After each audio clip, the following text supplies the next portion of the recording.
എത്രത്തോളം എന്നറിയാം. ഞാനൊരു അനുഭവം, ഞങ്ങൾ ബോംബെയിൽ പോയി ഇവർക്ക് പിന്നെ കിട്ടിയെന്ന് പറയുന്ന സ്ഥലത്ത് ഞങ്ങൾ ചെന്നപ്പോ അദ്ദേഹം അന്ന് ഞങ്ങളോട് പറഞ്ഞിരുന്നു, ഞാൻ നിങ്ങളാ പറയുന്ന ആൾക്ക് കൊടുത്തിട്ടില്ല എന്ന് വരെ ഞങ്ങളോട് പറഞ്ഞതാ. അങ്ങനെ ഞങ്ങൾ ഇവിടെ വന്ന് മൂപ്പരോട് ചോദിച്ചു, ഇങ്ങനെ പറയുന്നുണ്ടല്ലോ എന്ന്.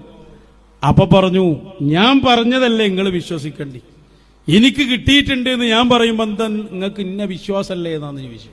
ഞാൻ ബോംബെയിലേക്ക് പോകുമ്പോൾ ഉസ്താദ് അവറുകളിൽ 100% നമുക്ക് വിശ്വാസമുണ്ട്.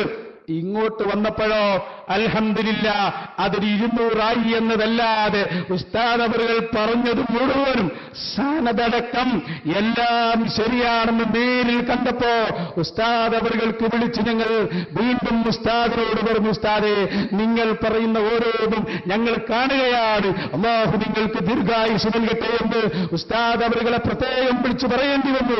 കാരണം ഉസ്താദ് പറഞ്ഞു നമ്മൾ നേരെ കാണുന്ന അവസ്ഥയാണ് അവിടെ ഉണ്ടായിരുന്നത്. അത് മുഹമ്മദ് ഇഖ്ബാൽ ജാരിയാവാല എന്ന ആ മഹാനിൽ നിന്ന് കാന്തപുരം ഉസ്താദിന് കിട്ടിയതാണ് എന്ന് സമ്മതിച്ചതിന് ഞങ്ങൾ നന്ദി പറയുകയാണ്.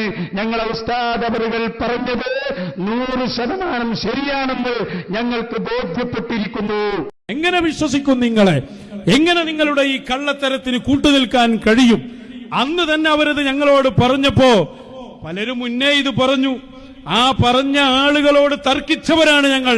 പക്ഷേ അത് ശരിയായിരുന്നുവെന്ന് കാലം തെളിയിക്കുമ്പോ ഞങ്ങൾ ആവശ്യപ്പെടുകയാണ്, നിങ്ങൾക്ക് അത് തെളിയിക്കാൻ കഴിയണം. ആസാറുകൾ വെച്ച് ഇത് റസൂലുള്ളാന്റേതാണ് എന്ന് സ്ഥിരപ്പെടുത്താൻ മതത്തിൽ എന്താണോ ആവശ്യം ആ പ്രമാണം വെച്ച്, അത് സനദാകട്ടെ അതിന്റെ പ്രത്യേകതകളാകട്ടെ, ഇത് വെച്ച് നിങ്ങൾ വിശദീകരിക്കാത്ത കാലത്തോളം അതിൽ വിശ്വസിക്കാൻ മുസ്ലിം സമുദായത്തിന് ബാധ്യതയില്ല എന്ന് വളരെ കൃത്യമായി നിങ്ങളുടെ ഇന്നത്തെ അവസ്ഥ വെച്ചുകൊണ്ട് ഞങ്ങൾ പറയുകയാണ്. ഇവരുടെയൊക്കെ ആക്രിബത്ത് എന്താകുമെന്ന് ശ്രദ്ധിച്ചോ സഹോദരന്മാരെ. എങ്ങനെയായി മുടി കൊടുത്തു എന്നവർക്ക് കൊടുത്തത് എന്താന്ന് ഞാൻ പറയും. കൊടുത്തതിന്റെ അദ്ദേഹം വളരെ സൂക്ഷിച്ചാ കൊടുത്തത്. ഇവരെല്ലാം വിളിച്ചു, അമ്പലക്കടവടക്കമുള്ള എല്ലാവരും. എന്നിട്ട് അദ്ദേഹം ഷാറ് മുബാറക് ഓരോന്നിങ്ങനെ ഇതളായി പൊട്ടിയതും നീണ്ടതുമൊക്കെ കാണിച്ചു കൊടുത്തിട്ട് അദ്ദേഹം ഇവരോട് പറഞ്ഞു, ഇതിന്റെ സനദും എല്ലാം ഉണ്ട്, അതിന്റെ പുറമെ ഇത് ഷാറ് മുബാറക്കാണെന്ന് ഞാൻ നിങ്ങൾക്ക് കാണിച്ചു തരുന്നു എന്ന് പറഞ്ഞ് അദ്ദേഹം തന്നെ എന്നോട് പറഞ്ഞു, ഞങ്ങൾക്കും കാണിച്ചു തന്നു. ഞങ്ങൾക്കും ആദ്യം ഒരു ഷാറ് മുബാറക് എടുത്തു. എന്നിട്ട് അദ്ദേഹം അതിൽ അത്ര ഒഴിച്ചിട്ടാണ് അത് സാധാരണ ഉണ്ടാവാറുള്ളത്. അൽഹംദുലില്ലാ അവിടെ പോയപ്പോ നമുക്കും അതിന് ഭാഗ്യം ലഭിച്ചു. ഷാറ് മുബാറക്കിൽ അത്ര ഇങ്ങനെ ഒഴിച്ചു കൊടുത്തു. അപ്പൊ അത്തറുണ്ട് അതിന്റെ മേലിൽ. അദ്ദേഹം അതൊരു ലൈറ്റിന്റെ മുകളിൽ ഇങ്ങനെ വെച്ചു. അപ്പൊ ഇങ്ങനെ നേല് കാണുന്നു. അദ്ദേഹം ചോദിച്ചു, നേലില്ലേ? ഉണ്ട്. അത് അത്ര ഒഴിച്ചപ്പോ അത്ര വന്നതുകൊണ്ട് നേല് വന്നതാണ്. എന്നിട്ട് അദ്ദേഹം സംസം വെള്ളത്തിൽ മുക്കിയത് ഒരു ബൾബിന്റെ മുകളിൽ വെച്ചത് മുഴുവനും ഉണക്കി, വെള്ളം പോയി, എല്ലാം പോയി, അത്രം പോയി. എന്നിട്ട് അദ്ദേഹം ചോദിച്ചു, ഇതാ അതേ ബൾബിന്റെ നേരെ വെച്ചിട്ട് അയാൾ ചോദിച്ചു, നേരുണ്ടോ?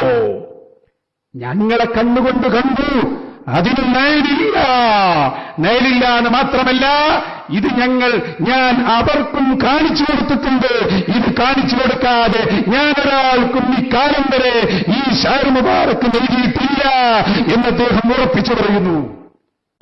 1/2 സെന്റിമീറ്റർ വളർന്നു എന്നാണ് ആദ്യം പറഞ്ഞത്. അത് തെളിയിക്കാൻ കാവോ? ഒരിക്കലും ആവൂല. സഹോദരന്മാരെ, നിങ്ങൾ കാണണം. ഞാൻ അത്ഭുതപ്പെട്ടു പോയി. മുഅ്മിനീങ്ങളോട് പറയാൻ നിങ്ങൾക്ക് കഴിയുമെങ്കിൽ നമ്മളെ മുഹമ്മദ് ഇഖ്ബാൽ ജാലിയവാലിൽ നിന്ന് സന്ദർശിച്ചു നോക്കൂ. ഈമാനുള്ള ആളുകളോടാ പറയുന്നത്. ഞാൻ എന്റെ കണ്ണുകൊണ്ട് കണ്ടു. സഹോദരന്മാരെ, നബി സല്ലല്ലാഹു അലൈഹി വസല്ലമ തങ്ങളുടെ ഷഅർ ഇങ്ങനെ വലുതായി വന്നിട്ടുണ്ട്.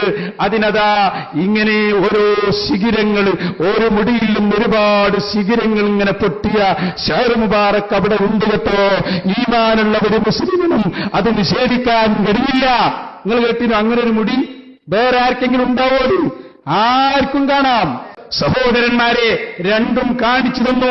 ഞങ്ങളെ കണ്ടുകൊണ്ടത് കണ്ടപ്പോൾ അറിയാതെ കരഞ്ഞുപോയി. നല്ല അത്രൊഴിച്ച് അത്തറിന്റെ മേലിൽ നിൽക്കുന്ന അതിന്റെ മേലെ കാണുന്നു. അത്രം ഒഴിവാക്കി വെറും മുടിയായി ഷാറ് മുബാറക്കായി വന്നപ്പോൾ അതിന് മേല് കാണുന്നില്ല. ഞങ്ങൾ കണ്ടു, അവരും കണ്ടു, എല്ലാവരും കണ്ടു. എന്നിട്ട് ഇപ്പോൾ വന്നിട്ട് പറയുന്നു അത് തെറ്റാണ്. ഇവരുടെയൊക്കെ ആക്രിബത്ത് എന്താകുമെന്ന് ശ്രദ്ധിച്ചോ സഹോദരന്മാരെ.